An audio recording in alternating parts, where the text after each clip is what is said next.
Avant de résoudre à proprement parler cette équation, on va d'abord déterminer pour quel réel x on peut parler des quantités qui interviennent dans cette équation. On peut parler de tangente 2x si 2x n'est pas congru à pi sur 2 modulo pi, c'est-à-dire si x n'est pas congru à pi sur 4 modulo pi sur 2. Et on peut parler de tangente x si x n'est pas congru à pi sur 2 modulo pi. Dans la suite, on ne considère donc que de tels réels x. Maintenant, pour résoudre cette équation, on va se ramener à une équation trigonométrique classique de la forme tangente θ égale tangente alpha, en remarquant que 1 sur tangente peut s'écrire sous la forme tangente, vu que 1 sur tangente θ égale tangente pi sur 2 moins θ, étant donné que cos pi sur 2 moins θ égale sin θ et sin pi sur 2 moins θ égale cosinus θ.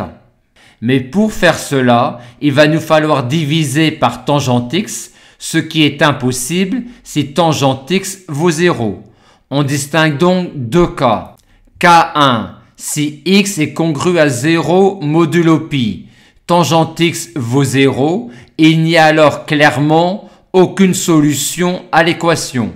Cas 2, si x n'est pas congru à 0 modulo pi, on peut alors diviser par tangente x et aboutir à cette équation équivalente là.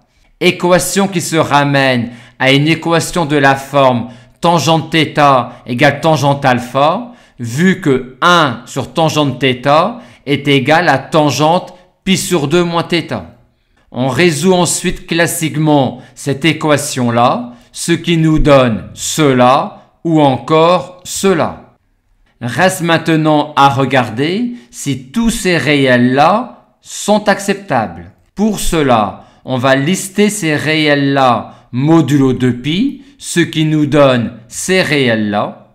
Et on voit alors que ceux-là ne sont pas acceptables, ainsi que ceux-là. Et ceux qui restent sont bien acceptables, et on peut en plus regrouper ces réels-là et ces réels-là sous cette forme-là, et ces réels-là et ces réels-là sous cette forme-là. Et on a alors ici une description des solutions de cette équation.